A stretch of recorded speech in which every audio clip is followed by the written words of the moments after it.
Assalamualaikum warahmatullahi wabarakatuh. Perkenalkan, nama saya Bunga Permateza, kelas 5C Perbankan Syariah.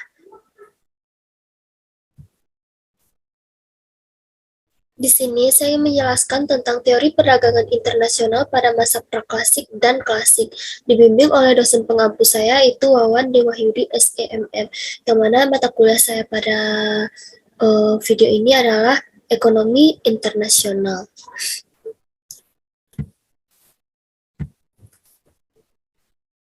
Pada video saya kali ini, saya membahas tentang absolute advantage dan comparative advantage. Yang mana yang pertama saya menjelaskan tentang absolute advantage yang dikemukakan oleh Adam Smith. Yang mana pengertiannya adalah setiap negara akan memperoleh manfaat perdagangan internasional karena melakukan spesialisasi produksi dan mengekspor barang jika negara tersebut memiliki keunggulan mutlak serta mengimpor barang jika negara tersebut memiliki ketidakunggulan mutlak. Maksudnya di sini adalah Adam Smith ini mengemukakan bahwa keunggulan mutlak di suatu negara ini karena dipengaruhi adanya biaya yang diperlukan untuk menghasilkannya secara mutlak lebih murah dibandingkan dari negara lain. Untuk selanjutnya, di sini saya ingin menjelaskan tentang contoh dari absolute advantage ini, yang mana pada data ini terdapat data hipotesis teori keunggulan absolut, yang mana pada produk per satuan TK atau harinya, di sini saya mengambil example-nya negara Indonesia dan di negara Cina. Di negara Indonesia terdapat 2 kg teh dan sedangkan 3 meter sutra. Dan di negara Cina terdapat 4 kg teh dan 8 meter sutra. Di sini dapat disimpulkan bahwa 4 kg teh itu sama dengan 1 meter sutra dan 1 kg teh sama dengan seperempat sutra.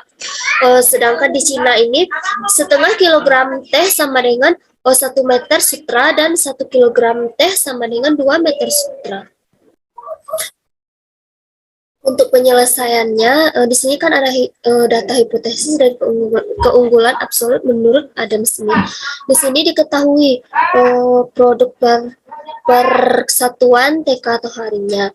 Di Indonesia diketahui bahwa 1 kg dari teh ini bernilai sama dengan seperempat dari kain sutra yang ada di Indonesia ini. Sedangkan 1 meter sutra ini sama nilainya dengan sama dengan nilainya 4 kg teh.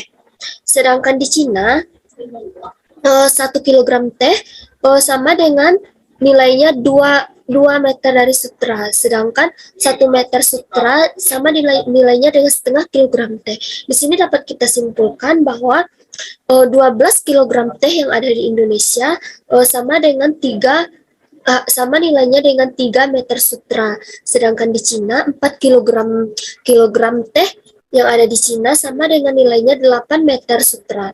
Di sini dapat kita simpulkan bahwa harga 1 kilogram teh di Indonesia lebih murah. Lebih murahnya itu dalam tanda kutip hanya seperempat dari sutra tadi dibandingkan di Cina lebih mahal karena di Cina itu seperempat sutra di Cina itu sama dengan 2 meter sutra. Sedangkan harga 1 meter sutra di Cina ini lebih murah, hanya setengah kilogram teh dibandingkan dengan di Indonesia yang lebih mahal 4 kilogram teh.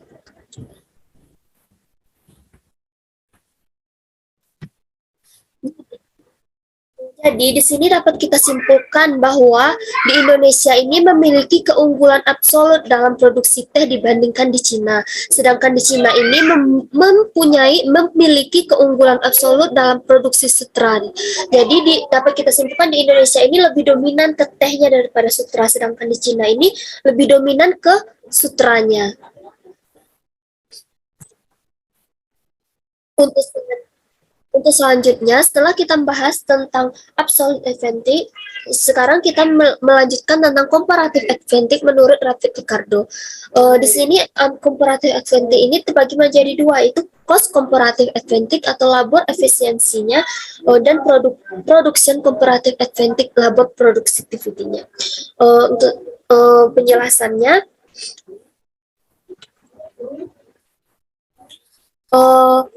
cost komparatif advantage atau labor efisiensi ini merupakan nilai atau harga suatu produk ditentukan oleh jumlah waktu atau jam kerja yang diperlukan untuk memproduksinya.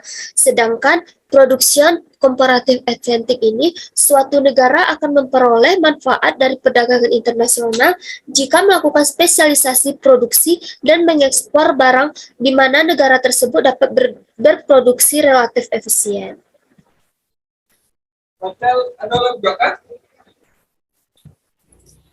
Yang pertama, kita bedah dulu data hipotesis cost komparatif. Di sini diketahui, kita ambil example-nya negara Indonesia dan juga negara Cina. Di sini dapat kita ketahui bahwa produksi gula di negara Indonesia dalam 3 hari dapat memperoleh 1 kilogram gula dan 1 meter kain pada 4 hari kerja. Sedangkan di Cina dapat memproduksi 1 kilogram gula dalam waktu 6 hari dan 1 meter kain dalam waktu 5 hari.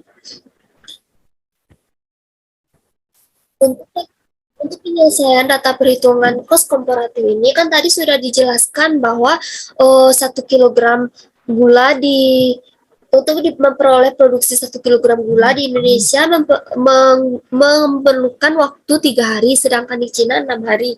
Dan untuk memperoleh 1 meter kain di Indonesia membutuhkan waktu 4 hari, sedangkan di Cina membutuhkan waktu dalam 5 hari. Di sini kita bikin perbandingannya antara Indonesia dan juga Cina. 3 dibanding 6. 3 dibanding 6 ini HK-nya itu hari kerjanya. 3 banding 6. 3 dibagi 6 sama dengan 0,5. Sedangkan di 1 meter kainnya di Indonesia membutuhkan 4 hari, sedangkan di Cina membutuhkan 5 hari. Jadi 4 dibanding 5 sama dengan 0,8. Di sini kita bedah lagi Cina dibandingkan Indonesia. Untuk 1 kilogram gula, 6 dibagi 3, 6 ini dapatnya dari jumlah hari kerja dari negara Cina, sedangkan 3 ini jumlah hari kerja di negara Indonesia untuk memproduksi gula.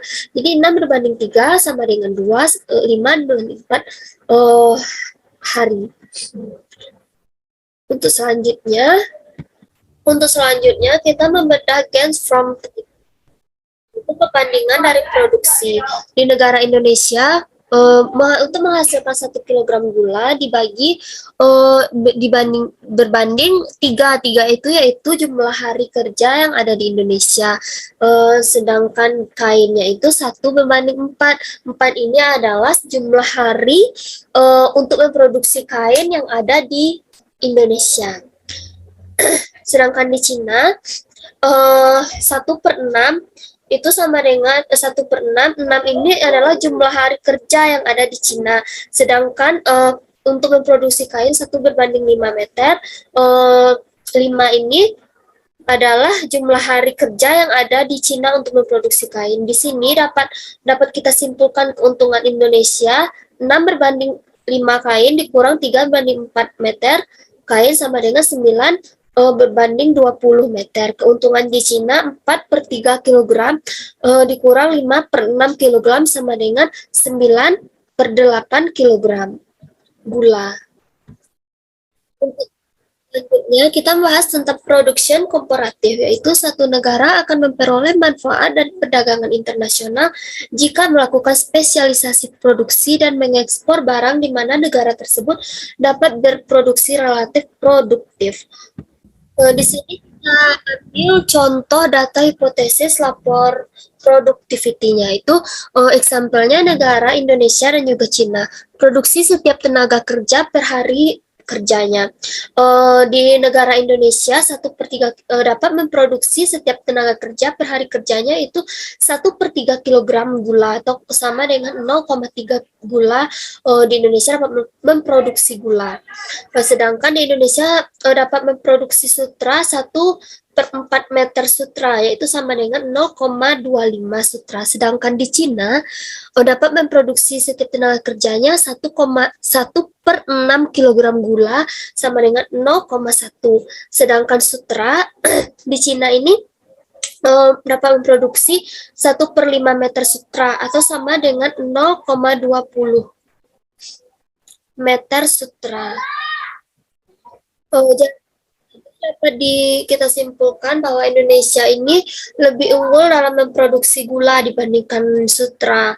Tenaga kerja Indonesia lebih produktif dalam memproduksi gula dan juga lebih cepat dalam memproduksi gula dibandingkan di negara Cina. Sedangkan di Cina ini lebih unggul dari produk lain, yaitu lebih unggul dalam memproduksi sutra dibandingkan gula tadi, karena mereka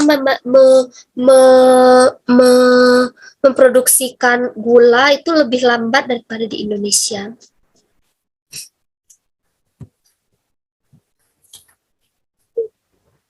Itu saja yang dapat saya jelaskan mengenai absolute advantage menurut Adam Smith dan comparative advantage menurut David Ricardo. Jika ada kesalahan, saya mohon maaf. Saya tutup dengan wabillahi taufiq wa hidayah. Assalamualaikum warahmatullahi wabarakatuh.